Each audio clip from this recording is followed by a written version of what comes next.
మన చుట్టుపక్కల వాళ్ళని చూస్తుంటే కొంతమంది యొక్క ప్రవర్తన, వాళ్ళ యొక్క వస్త్రధారణ ఇవన్నీ కొద్దిగా విచిత్రంగా, కొన్నిసార్లు అయితే ఏకంగా ఎబ్బెట్టుగా కూడా అనిపిస్తుంది అనమాట.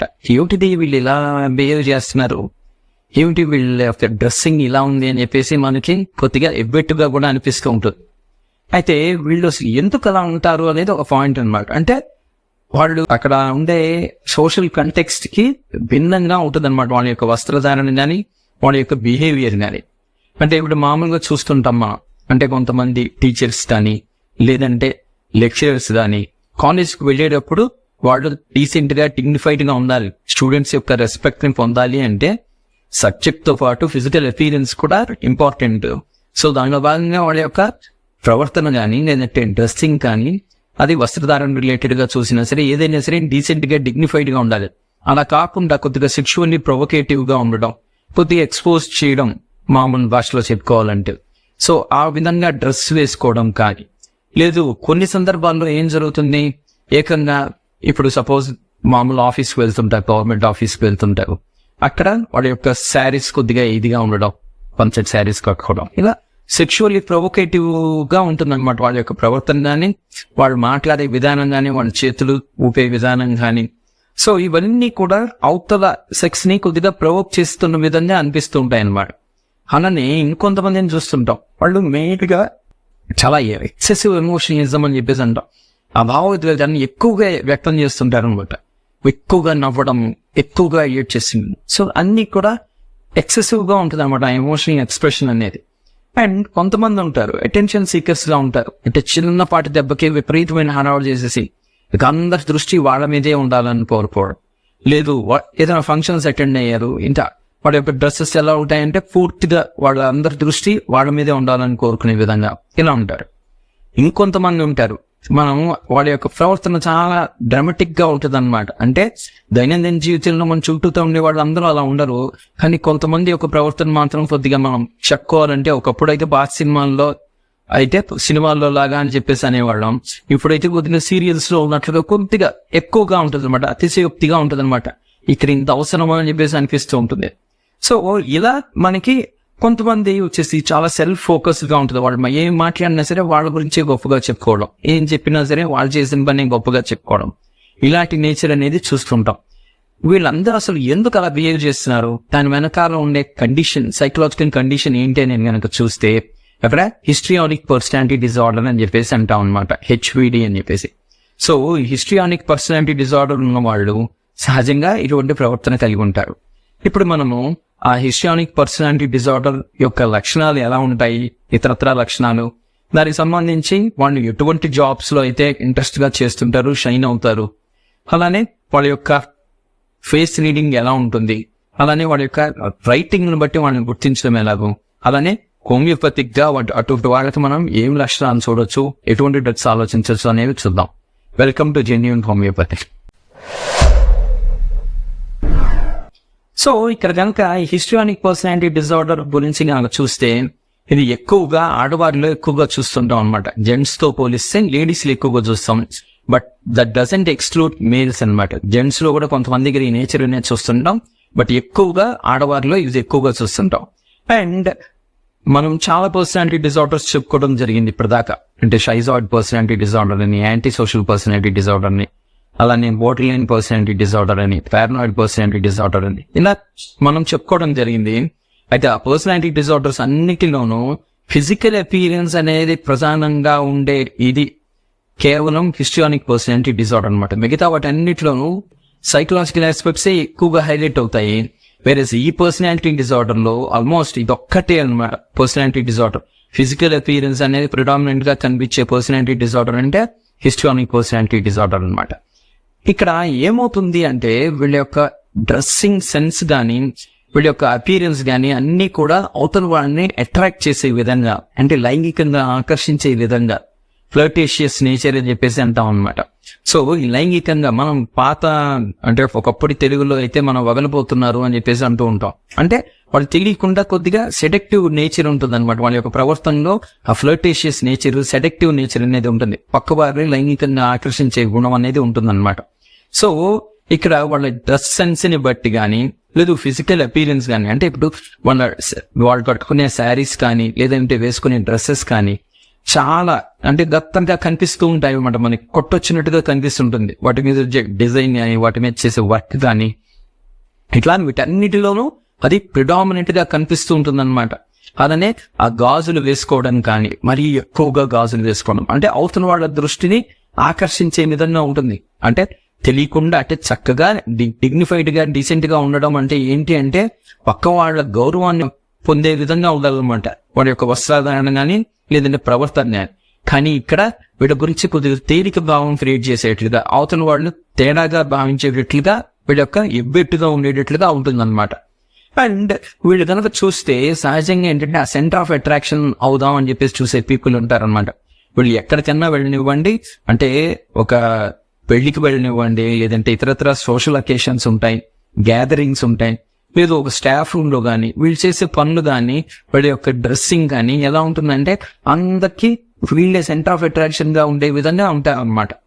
సో వాళ్ళు మాట్లాడే తీరు గాని కొద్దిగా ఎంపెట్టుగా ఉంటుంది అనమాట. ఎందుకు ఇలా మాట్లాడుతున్నారు వీళ్ళు, మామూలుగా మాట్లాడచ్చు కదా అని మనకు అనిపిస్తుంటుంది, కానీ వాళ్ళు అలానే మాట్లాడుతుంటారు అనమాట.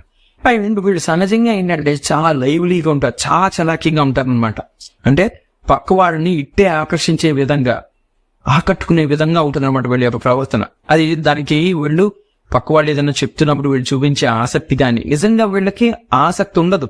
అంటే ఏదైనా సరే మంచి విషయం చెప్తున్నప్పుడు ఆసక్తిని ప్రదర్శించడం, ఎంతూజియాజం చూపించడం అనేది తప్పేం కాదు, మంచి గుణం అది. కానీ వీళ్ళకి నిజంగా విషయం పట్ల ఆసక్తి కన్నా పక్క వాళ్ళని అట్రాక్ట్ చేయడం కోసం వాళ్ళని నటించడం అనేది ఎక్కువగా చూస్తూ ఉంటాం అనమాట. అండ్ కొన్నిసార్లు చాలా ఓపెన్ గా మాట్లాడేస్తుంటారు, చాలా చనువుగా మాట్లాడేస్తుంటారు. అంటే అవతల వాళ్ళు ఏంటిది వీళ్ళు నాకు ఎంత క్లోజ్ గా ఉంటున్నారు అని చెప్పేసి అనిపించే విధంగా ఉంటుంది అనమాట. అండ్ నెక్స్ట్ వీళ్ళ యొక్క ఎమోషన్స్ వచ్చేసి చాలా ర్యాపిడ్ గా మారిపోతూ ఉంటాయి అనమాట. అంటే అలా ఏడుస్తూ ఉంటారు, అలా ఏడుస్తూ నవ్వేస్తూ ఉంటారు అనమాట. లేదు ప్రీతంగా నవ్వేస్తూ ఉంటారు, అలా నవ్వుతూ కళ్ళలో నీళ్ళు తిరిగిపోయి ఏడ్ చేస్తూ ఉంటారు. సో అంటే ఆ ఎమోషన్స్, భావోద్వేగాలు అనేది చాలా ర్యాపిడ్ గా మారిపోతూ ఉంటాయి అనమాట. అంటే just as we see in drugs like crocus sativus కానీ, లేదంటే నక్స్ మస్కాటా కానీ, లేదంటే ఇగ్నీషియా కానీ, ఇటువంటి డ్రగ్స్ లో మనం చూసే విధంగా అక్కడ ర్యాపిడ్ చేంజ్ ఆఫ్ ఎమోషన్స్ అనేది ఉంటూ ఉంటాయి అనమాట. అండ్ వీళ్ళు ఇందాక చెప్పినట్టుగా వాళ్ళ యొక్క ఫిజికల్ అపీరియన్స్ కి విపరీతమైన కన్సర్న్ చూపిస్తూ ఉంటారు అనమాట. అంటే వాళ్ళ ఫిజికల్ అపీరియన్స్ అంటే ఎట్ టైమ్స్ వాళ్ళు అంటే ఇంత ముందు చెప్పుకున్నట్లుగా ఆ సోషల్ కంటెక్స్ట్ కి భిన్నంగా అతీతంగా ఉంటుంది అనమాట. వీళ్ళ యొక్క డ్రెస్ సెన్స్ కానీ వీళ్ళ యొక్క తయారై వచ్చే విధానం అంటే చెప్తున్నా కదా. అంటే కొన్నిసార్లు ఇప్పుడు ఐబ్రోస్ పైన white colour dot, red colour dot, white colour dot, red colour dot ఇలా డిజైన్ పెట్టుకునేవాడు కొంతమంది ఉంటారు. చూస్తేనే మనకి చాలా అంటే మనం చూపు తిప్పుకోలేని విధంగా ఉంటుంది అనమాట. టక్ మనం వాళ్ళ వైపు అట్రాక్ట్ అయిపోయే విధంగా ఉంటుంది. సో వీళ్ళు పక్క వాళ్ళని అట్రాక్ట్ చేయడానికి మెయిన్ గా ఫిజికల్ అపీరెన్స్ ని చాలా ఇదిగా వాడతారనమాట. సో వాళ్ళకి అటెన్షన్ సీకింగ్ నేచర్ ఉంటుంది. ఆ అటెన్షన్ సీకింగ్ నేచర్ లో భాగంగా వీళ్ళు ఏంటంటే పక్క వాళ్ళని అట్రాక్ట్ చేయడానికి ఎక్కువగా ఫిజికల్ అపీరెన్స్ ని ఇదిగా ఆయుధంగా వాడతారనమాట. అండ్ వీళ్ళ యొక్క మెంటాలిటీ అంటే భావోద్వేగాల పరంగా ఇంకొక ముఖ్యమైన విషయం ఏంటంటే వీళ్ళు ఎప్పుడు కూడా కాన్స్టాంట్ గా వీళ్ళు రీఅష్యూరెన్స్ కానీ అప్రూవల్ కానీ కోరుకుంటూ ఉంటారనమాట. అంటే ఎప్పుడు కూడా నువ్వు బాగున్నావు, నువ్వు అందంగా ఉన్నావు, నువ్వు బాగా తెలివైందనివి ఇలా ఎప్పుడు చూసినా సరే పొగుడుతూ ఉండాలన్నమాట. అండ్ వీళ్ళు ఏదైనా ప్రాబ్లం అంటే పక్క వాళ్ళు చాలా తేలిగ్గా తీసేసే ప్రాబ్లమ్స్ అని వీళ్ళు ఎక్కువగా మనసుకి ఎక్కించుకుంటారు. ఏం కాదు అని చెప్పేసి మనం అష్యూరెన్స్ ఇవ్వాలి అని చెప్పేసి ఎక్స్పెక్ట్ చేస్తూ ఉంటారనమాట. అట్ ది సేమ్ టైం ఎవరైనా సరే గబుక్కుని క్రిటిసైజ్ చేశారు వీళ్ళు ఖచ్చితంగా దాన్ని తీసుకోలేరు అనమాట. అంటే పక్క వాళ్ళు దేనికైనా సరే వీళ్ళని విమర్శిస్తే లేదు వీళ్ళు చెప్పిన దాన్ని కాదు అంటే వీళ్ళు తీసుకోలేరు అనమాట. మనం సహజంగా చూస్తుంటాం. అంటే హిస్టీరియాలో భాగంగా ఆయాసం రావడం కానీ, ఫిట్స్ రావడం కానీ, అన్కాన్షియస్ అవడం కానీ ఇట్లాంటివి చూస్తూ ఉంటాం అనమాట. సో ఇవన్నీ కూడా గొంతు పోవడం కూడా ఉంటుంది, హిస్టీరికల్ ఎఫోనియా అని చెప్పేసి అంటాం. సో ఇక్కడ ఏం జరుగుతుంది అంటే వీళ్ళలో ప్రధానంగా వాళ్ళు ఆ రిజెక్షన్ ని తీసుకోలేరు, డిసప్రూవల్ ని తీసుకోలేరు, అలానే ఆ క్రిటిసిజం ని తీసుకోలేరు. పక్కవాడు కనుక వీళ్ళని విమర్శిస్తే వీళ్ళు తీసుకోలేరు అనమాట. అండ్ చాలా ఇదిగా రియాక్ట్ అవుతారు. అండ్ వీళ్ళు స్వతహాగా ఏంటంటే గలీబుల్ అని చెప్పేసి అంటాం. అంటే త్వరగా పక్కవాడికి ఈల్డ్ అయిపోతూ ఉంటారనమాట. అంటే అక్కడ ప్రాబ్లం ఏంటి అంటే త్వరగా ఈజీగా ఇన్ఫ్లుయెన్స్ అయిపోతూ ఉంటారు. ఈ ఇన్ఫ్లుయెన్స్ అయ్యే నేచర్ లో భాగంగా ఇక్కడ మెయిన్ థింగ్ ఏంటంటే యాక్చువల్గా వీళ్ళకి ఫీలింగ్స్ అంత డెప్త్ గా ఏమి ఉండవు పక్కవారి పట్ల, ఎదుటివారి పట్ల. కానీ వీళ్ళు పైకి చాలా విపరీతంగా ఫీల్ అయ్యే ఆ ఎమోషన్స్ ఉన్నట్లుగా ఎక్స్ప్రెషన్ ఉంటుంది అనమాట. అంటే అవతల వాళ్ళకి అనిపిస్తుంది అనమాట, వీళ్ళు నన్ను చాలా మనసుకి దగ్గరగా తీసుకుంటున్నారు అనేది బాగా అనిపిస్తుంది అనమాట. కానీ మనసులో మాత్రం వీళ్ళకి దాదాపుగా చాలా రిలేషన్షిప్స్ వీళ్ళకి కమాండ్ గో కింద అనిపిస్తూ ఉంటుంది అనమాట. సో మెయిన్ థింగ్ ఇక్కడ వాళ్ళు ఏది ఫీలింగ్స్ అన్ని కూడా చాలా షాలోగా ఉంటాయి. కానీ పైకి మాత్రం వీళ్ళు సూపర్ఫిషియల్ లేయర్స్ లో మాత్రం వీళ్ళు అవతల వాడిని అంటే వాళ్ళకు ఉండే టైం ఫ్రేమ్ తో పోలిస్తే విపరీతంగా క్లోజ్ గా ఫీల్ అవడం, విపరీతమైన ఇంటిమేట్ గా ఫీల్ అవడం, చాలా చనువుగా ఫీల్ అవడం అనేది జరుగుతుంది. సో వీళ్ళు ఏంటంటే పక్క వాళ్ళనేమో వీళ్ళు అతిగా క్లోజ్ గా ఫీల్ అయిపోతుంటారు. అంటే అక్కడ ఉండే టైం ఫ్రేమ్, సపోజ్ ఒక పర్సన్ తో మనం క్లోజ్ అవడానికి ఒక 6 నెలల్లో, సంవత్సరమో మనం రోజులో స్పెండ్ చేసే టైం బట్టి ఒక టైం ఫ్రేమ్ అనేది ఉంటుంది. అలా కాకుండా 2 రోజుల్లో 3 రోజుల్లో టైం స్పెండ్ చేసి ఏ పెళ్లిలోనే ఎక్కడో కలుస్తారు. సో ఆ పెళ్లిలో కలిసినప్పుడు దానికి ఆ 2-3 రోజుల పరిచయాన్ని విపరీతంగా క్లోజ్ గా తీసేసుకోవడం, విపరీతంగా చలువుగా ఫీల్ అవ్వడం. అంటే వీళ్ళకి నిజంగా మనసులో అంతేముండదు. ఆబ్వియస్ గా అక్కడ వాళ్ళు స్పెండ్ చేసిన టైంతో చూస్తే మాత్రం అంత డీప్ రిలేషన్షిప్, అంత థిక్ రిలేషన్షిప్, ఫ్రెండ్షిప్ ఉండే అవకాశం లేదు. సో కానీ వీళ్ళు ఎక్కువగా ఫీల్ అవుతుంటారు అనమాట. ఈ ఎక్కువగా ఫీల్ అయ్యే ప్రాసెస్ లో వీళ్ళు చేసే పనులు కొన్నిసార్లు థాట్లెస్ గా ఉంటాయి అనమాట. అంటే ఆలోచన లేకుండా కొన్నిసార్లు పనులు చేయడం, దాని మూలంగా వీళ్ళు ఏంటంటే ర్యాష్ డెసిషన్స్ తీసుకోవడం. కొన్నిసార్లు వీళ్ళు చేసే దీని మూలంగా ఏమవుతుందంటే అంటే కొన్నిసార్లు ఆ కొత్తదనం కోరుకోవడం, ఒక ఎక్సైట్మెంట్ ని కోరుకునే దీంట్లో కొన్నిసార్లు రిస్కీ వీటిలో ఇన్వాల్వ్ అవడం అనేది జరుగుతూ ఉంటుంది అనమాట. అంటే తగినంత పరిచయం లేకుండా వేరే అబ్బాయిలతో ఏదైనా టూర్స్ వెళ్ళడం కానీ, అంటే అవతల వాళ్ళ మనస్తత్వం ఏంటి, నిజంగా వాడు మంచి వాళ్ళ కాదా, ఆ పక్క వారికి బాగా సెక్యూర్ గా వాళ్ళతో సేఫ్టీ సెక్యూరిటీ గురించి ఇష్యూస్ ఏమి ఉండవు కదా, ఇటువంటి వాటి గురించి సరైన ఆలోచన లేకుండా, సరైన ఎక్స్పీరియన్స్ లేకుండా, అంటే వాళ్ళు ఎవరితో అయినా సరే కొన్నాళ్ళు స్పెండ్ చేస్తే మనకు తెలుస్తుంది వాళ్ళతో మనం బయట వేరే ఊరు వెళ్తే గానీ, వేరే ప్లేస్ కు వెళ్తే వీళ్ళు మనతో ఎలా ప్రవర్తిస్తారు అనే దాని గురించి మనకు ఒక ఐడియా ఉంటుంది. అలా కాకుండా చాలా తక్కువ రిలేషన్షిప్ లో అవతల వాళ్ళని ఎక్కువగా ట్రస్ట్ చేసేస్తే ఆబ్వియస్ గా వాళ్ళు రిస్కీ కండిషన్స్ కి వెళ్ళడం అనేది జరుగుతుంది. వాళ్ళ లైఫ్ లో ఇటువంటి వాటికి సంబంధించి రిస్క్ తీసుకునే పరిస్థితులు వస్తాయన్నమాట. And next coming to professional aspects కనుక చూస్తే ఇక్కడ మెయిన్ గా వీళ్ళు ఇదేంట్లో అయినా సరే త్వరగా ఫ్రస్ట్రేషన్ ఫీల్ అవుతారు. అంటే ఆ ఫ్రస్ట్రేషన్ ని టాలరేట్ చేసే కెపాసిటీ ఉండదన్నమాట. ఏ పని చేసినా సరే వాళ్ళకి ఆ ఎక్సైట్మెంట్ ఉన్నంత వరకే చేస్తారు. లేదంటే ఆ ఫ్రస్ట్రేషన్ ని హ్యాండిల్ చేయలేక వాళ్ళు ఆ బోర్డమ్ ఫీల్ అవడం అనేది చూస్తుంటాం అనమాట. అంటే తొందరగా బోర్ ఫీల్ అవ్వడము, మాకు అంతా బోర్గా ఉంది, మాకు నచ్చట్లేదు అనేది.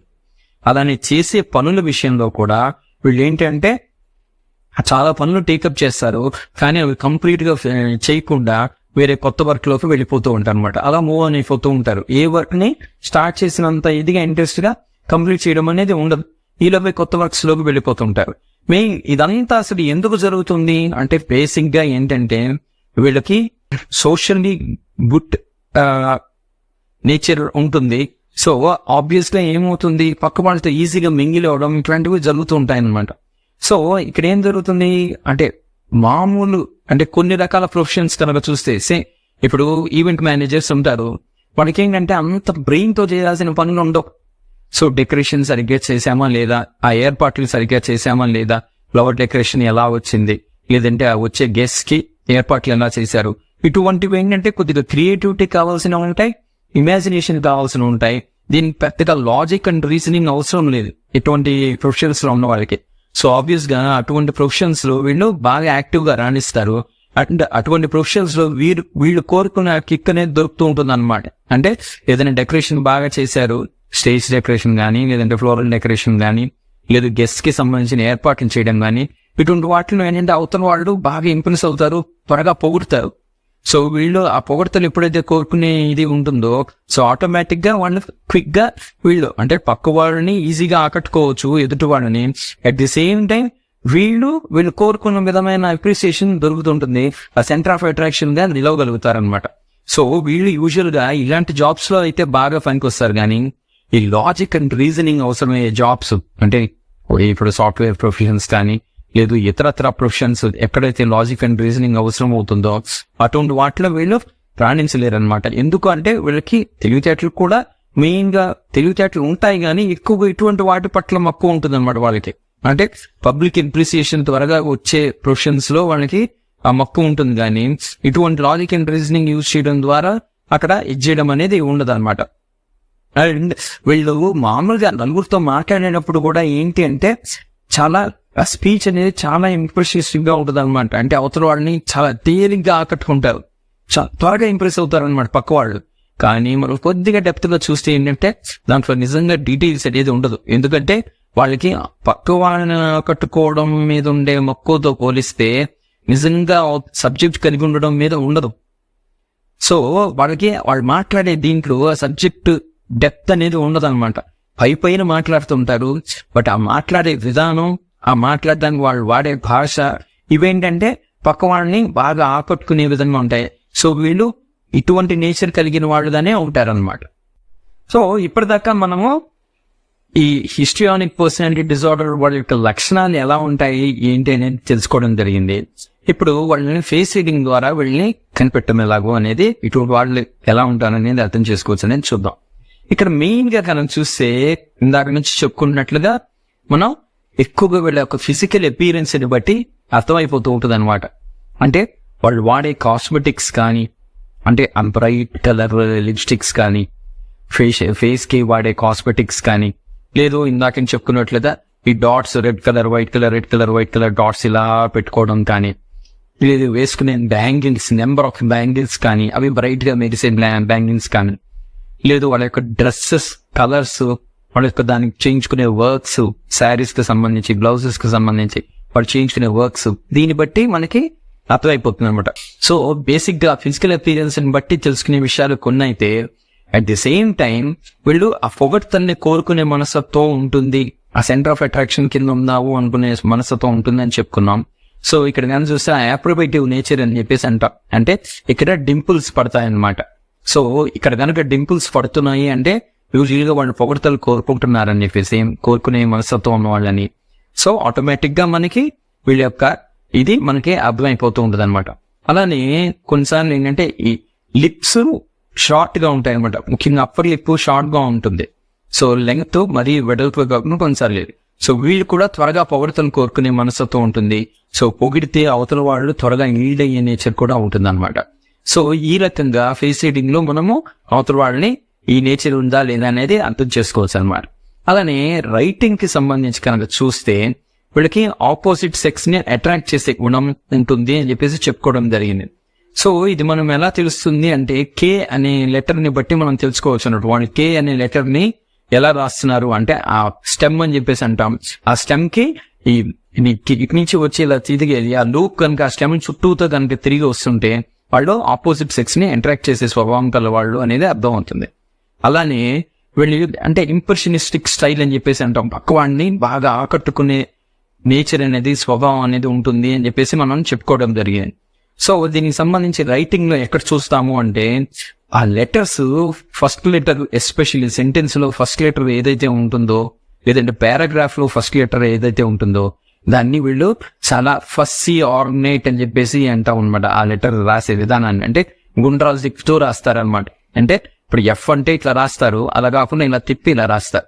లేదంటే హెచ్ అనేది ఉంటుంది, ఇలా రాస్తారు. వీళ్ళు వచ్చేసి ఇలా గుండ్రాలు తిప్పుతూ రాస్తారు అనమాట. సో ఆ నేచర్ ఫస్ట్ లెటర్ కనుక అలా రాస్తున్నారు అంటే వాళ్ళు అవతల వాళ్ళని ఇంప్రెస్ చేద్దాం అనుకుంటున్నారు అనేది మనం అర్థం చేసుకోవాలి. అయితే వీళ్ళ నేచర్ మొత్తంగా అలానే ఉండొచ్చు కదా అని చెప్పేసి మనం అనుకోవచ్చు. కానీ ఇక్కడ హిస్టోరియన్ పర్సనాలిటీ డిజార్డర్ లో మనం చెప్పుకున్నది ఏంటి అంటే అక్కడ వాళ్ళకి పక్కవాడిని ఇంప్రెస్ చేయడం, పక్కవాడిని ఆకట్టుకోవడం ద్వారా వీళ్ళు సెంటర్ ఆఫ్ అట్రాక్షన్ గా ఉండడం అనేది వాళ్ళ ఉద్దేశం అయినప్పుడు they will be lacking in detail further అనమాట. అంటే తర్వాత చేసే పనుల్లో వాళ్ళు మాట్లాడే విషయాల్లో కానీ, వాళ్ళు చెప్పే ఎక్స్ప్రెస్ చేసే సబ్జెక్ట్ లో కానీ అక్కడ ఆ డెప్త్ అనేది ఉండదు, డీటెయిల్స్ అనేది ఉండవు. సో ఇక్కడ రైటింగ్ లో మనకి అదే ఎలా తెలుస్తుంది అంటే ఫస్ట్ లెటర్ ఏమో ఇంత చక్కగా రాస్తారు, తర్వాత లెటర్స్ ని అలా ఏదో ఇచ్చేసేస్తారు అనమాట. దాని మీద పెద్దగా కాన్సన్ట్రేషన్ ఉండదు. ఎందుకంటే వాళ్ళకి ఇనీషియల్ గా ఇంప్రెస్ చేయడం అంటే వీడి యొక్క స్వభావంలో అది పార్ట్ అనమాట. ఎవరినైనా సరే వాళ్ళు వీడి యొక్క చార్మింగ్ నేచరు, చార్మింగ్ వర్డ్స్ తో, మాటలతో, స్పీచెస్ తో అవతల వాళ్ళని అట్రాక్ట్ చేసేస్తూ ఉంటారనమాట. కానీ నెమ్మదిగా కొద్దిగా రిలేషన్షిప్ లో కొద్దిగా లోపలికి వెళ్ళే కొద్దిగా అవతల వాళ్ళకి అర్థమైపోతూ ఉంటుంది, ఓకే వీళ్ళ దగ్గర అంత డెప్త్ లేదు, ఇవన్నీ కూడా పైపోయి ఇదే అనమాట అని చెప్పేసి అర్థమైపోతుంది. సో నెమ్మదిగా ఆ రిలేషన్షిప్ ఇదవుతుంది, వీళ్ళు ఇంకొక పర్సన్ ని ఇది చేస్తారనమాట. సో అది ఏ రిలేషన్షిప్ అయినా కావచ్చు, ఫ్రెండ్షిప్ కావచ్చు, రిలేషన్స్ కావచ్చు, ఎక్కడైనా సరే ఈ నేచర్ అనేది చూస్తాం. అది రైటింగ్ లో ఎలా తెలుస్తుంది అంటే ఆ ఫస్ట్ లెటర్ ఎలా రాశారు, దానికి కాన్సిక్వెంట్ గా తర్వాత సక్సెసివ్ గా రాసే లెటర్స్ ఎలా ఉన్నాయని దాన్ని బట్టి మనం అర్థం చేసుకోవచ్చు. Next coming to homoeopathic outlook. ఇక్కడ పర్టికులర్ గా హోమియోపతిక్ అవుట్లుక్ చూస్తే మెయిన్ గా ఇక్కడ వీళ్ళకి ఎటువంటి లక్షణాలని మనం కన్సిడర్ చేస్తాము అంటే వీళ్ళకి జెలసీ ఉంటుందన్నమాట. అంటే ఎక్కడైనా సరే వీళ్ళకి ప్రాబ్లం ఏంటి అంటే వాళ్ళు సెంటర్ ఆఫ్ అట్రాక్షన్ గా ఉండాలి అని కోరుకోవడం ఓకే, కానీ ఒకవేళ అలా కాకపోతే ఏమవుతుందంటే వీళ్ళు చాలా డిస్కంఫర్ట్ ఫీల్ అవుతారనమాట. అంటే చిన్న చిన్న సోషల్ గ్యాదరింగ్స్ లేదంటే ఒక అపార్ట్మెంట్ లో కొన్ని ఫ్లాట్స్ మధ్య వీళ్ళ యొక్క అపీరెన్స్ కానీ, డ్రెస్ సెన్స్ కానీ ఇవన్నీ అవతల వాళ్ళకి అట్రాక్టివ్ గా ఉండి అందరూ వీళ్ళని హైలైట్ చేస్తూ మాట్లాడడం, ఇంక వీళ్ళు సెంటర్ ఆఫ్ అట్రాక్షన్ గా ఉండడం అనేది జరుగుతుంది. సపోజ్ అలా కాకుండా కొద్దిగా హై ప్రొఫైల్ మ్యారేజెస్ కి వెళ్ళడం జరిగింది, అక్కడ ఎక్కువ మంది ఉంటారు, అందరూ కూడా మోర్ ఆర్ లెస్ వీళ్ళకన్నా వీళ్ళలాగా ఉండడమో లేదంటే వీళ్ళకన్నా ఇంకా బాగా ఉండడమో జరిగింది. వీళ్ళు అటువంటి సోషల్ అకేషన్స్ లో వీళ్ళు కంఫర్టబుల్ గా ఉండలేరు అనమాట, ప్రశాంతంగా ఉండలేరు. ఆటోమేటిక్ గా వీళ్ళకి ఏదో కంప్లైంట్ వచ్చినట్టుగా తలనొప్పి వచ్చింది, సహజంగా మనం చెప్తుంటాం దిష్టి తగిలింది అని చెప్పేసి అంటుంటారు. ఆ నేచర్ లో మెయిన్ గా చూడాల్సింది ఏంటంటే ఈ పర్సనాలిటీ డిజార్డర్ అనమాట. సో వీళ్ళు అక్కడ కంఫర్టబుల్ గా ఉండలేక వచ్చేస్తారనమాట, ఎప్పుడెప్పుడు అక్కడి నుంచి బయటకు వచ్చేసేయాలనేది ఉంటుంది అనమాట. సో ఇక్కడ ఆబ్వియస్ గా వీళ్ళకన్నా పక్క వాళ్ళు ఇంకా బాగా అందంగా రెడీ అవ్వడము, పక్క వాళ్ళు ఇంకా ఆకట్టుకునే విధంగా ఉన్నారు అంటే వీళ్ళు ఎప్పుడైతే డిస్కంఫర్ట్ ఉంటుందో ఆటోమేటిక్ గా జెలసీ అనేది ఉంటుంది, మనం దాన్ని కన్సిడర్ చేస్తాం అనమాట. అలానే ఎఫెక్ట్స్ ఆఫ్ సెన్షూర్ అని చెప్పేసి అంటాం, అంటే పక్క వాళ్ళు క్రిటిసైజ్ చేస్తే, అంటే ఇది VBCR లో ఉంటుంది అనమాట. సో ఇక పక్క వాళ్ళు క్రిటిసైజ్ చేస్తే పక్క వాళ్ళు డిసప్రూవల్ ని వీళ్ళు యాక్సెప్ట్ చేయలేరు, ఆయన చాలా ఫీల్ అయిపోతారు అనమాట. అంటే వాళ్ళు యాక్సెప్ట్ చేయడం అనేది ఉండదు అనమాట, అంటే తప్పులు ఎవరైనా చేయొచ్చు కదా అనేది ఉండదు. సో ఇక్కడ మిగతా సిమ్టమ్స్ చూస్తే ఎమిటివ్నెస్ అని చెప్పేసి అంటాం, ఎమరోస్నెస్ అని చెప్పేసి, అంటే ఎక్సెసివ్ సెక్షువాలిటీకి సంబంధించిన విషయం, ఇది కూడా మనం వీటికి కన్సిడర్ చేయొచ్చు. అలానే డిజైర్స్ ఫైనరీ అని చెప్పేసి అంటాం, అంటే కొంతమంది చూస్తే వాడు తీసుకునే డ్రెస్సెస్ కలర్స్ కానీ అక్కడ ఉండే డిజైన్స్ కానీ చాలా గొప్పగా కనిపిస్తూ ఉంటాయి అనమాట. అవసరం వాళ్ళని అలా ఏంటిది ఇంత గొప్పగా ఉంది అని చెప్పేసి అనిపించే విధంగా ఉంటాయి. సో దీన్ని మనం లిలియం పిగ్లినము, సల్ఫర్ ఇలాంటి డ్రగ్స్ లో చూస్తుంటాం అనమాట. సో ఆ డిజైర్స్ ఫైనరీ అనే దాన్ని కూడా కన్సిడర్ చేయొచ్చు. అలానే వీళ్ళు సెల్ఫ్ సెంటర్డ్ గా ఉంటారు, అంటే ఏంటంటే ఎంతసేపు వీళ్ళు నేను, నాకు, నా కంఫర్ట్, నాకు అందరూ అట్రాక్ట్ అవ్వాలి అనేదే తప్ప ఈ ప్రాసెస్ లో పక్క వాళ్ళు ఏమైపోతున్నారు అనేది వీళ్ళకి మినిమం గా ఫీలింగ్ ఉండదు. అది తల్లిదండ్రుల పిల్లల విషయంలో కానీ, లేదు భర్త భార్య విషయంలో కానీ, భార్య భర్త విషయంలో కానీ, ఇక్కడ ఎక్కడైనా సరే వీళ్ళు ఎంతసేపు సెల్ఫ్ సెంటర్డ్ గా ఉంటారన్నమాట. నా కంఫర్ట్, నా గురించి అందరు మాట్లాడుకోవాలి, అందరి దృష్టి నా మీద ఉండాలి అనేది తప్ప వీళ్ళకి పక్క వాళ్ళ గురించి మినిమం గా కన్సర్న్ ఉండదు అనమాట. సో ఆ సెల్ఫిష్ నేచర్ అనేది చూస్తుంటాం. నెక్స్ట్ ఇందాక చెప్పినట్లే rapid change of emotions. Emotions ఏదైనా సరే ఆ భావోద్వేగాలు, సంతోషాన్ని విపరీతమైన సంతోషం నుంచి విపరీతమైన బాధ, విపరీతమైన బాధ నుంచి విపరీతమైన ఏడుపు, సో ఇవి మారిపోతూ ఉంటాయి అనమాట ఎమోషన్స్. సో ఇప్పుడు ఆ ర్యాపిడ్ చేంజ్ ఆఫ్ ఎమోషన్స్ అనేది చూస్తాం. అండ్ నెక్స్ట్ ఆ ఫీలింగ్ ఆఫ్ బోర్డమ్ ఎనివే అని చెప్పేసి అంటాం, అంటే ప్లాటినా, లైకో ఇలాంటి డ్రగ్స్ లో చూస్తుంటాం అనమాట. వాళ్ళు త్వరగా బోర్డమ్ ఫీల్ అవుతారు, ఆ ఫ్రస్ట్రేషన్ ని హ్యాండిల్ చేయలేక త్వరగా బోర్డమ్ ఫీల్ అవ్వడం అనేది జరుగుతూ ఉంటుంది. నెక్స్ట్ వీళ్ళలో ఆ లేని ఎమోషన్ ని నటించే స్వభావం ఉంటుంది అనమాట. అంటే వాళ్ళకి నిజంగా, అంటే ఒకవేళ ఎమోషన్ ఉన్నా సరే అది చాలా షాలోగా ఉంటే ఎక్స్ప్రెస్ చేయడం మాత్రం చాలా డీప్ గా ఎక్స్ప్రెస్ చేస్తారనమాట. అంటే అవతల వాళ్ళని చాలా క్లోజ్ అన్నట్టుగా పిక్చర్ ఇస్తారనమాట. సో దీన్ని మనం ఎఫెక్టేషన్ అని చెప్పేసి అంటాం. సో దాన్ని కూడా మనం కన్సిడర్ చేయొచ్చు. అలానే వీళ్ళు కొన్నిసార్లు చేసే పనులు అనాలోచితంగా రిస్క్ లోకి తోసే విధంగా ఉంటాయి అని చెప్పేసి చెప్పుకోవడం జరిగింది. దాంట్లో మనం రెక్లెస్నెస్ లాంటి రుబ్రిక్స్ కూడా కన్సిడర్ చేయొచ్చు. అండ్ లాస్ట్ ఇదేంటి అంటే ఇక్కడ వీళ్ళకి చాలా పనులు పికప్ చేస్తారు, కానీ వాళ్ళకి దాన్ని ఎండ్ దాకా తీసుకుని వెళ్ళేంత ఇది ఉండదు. కాబట్టి త్వరగా ఇంట్రెస్ట్ కోల్పోయి పక్కన వేరే వర్క్స్ లోకి ఎంటర్ అయిపోవడం అనేది చూస్తాం. దాన్ని undertakes many things but perceives nothing అని చెప్పేసి ఉంటుంది అనమాట.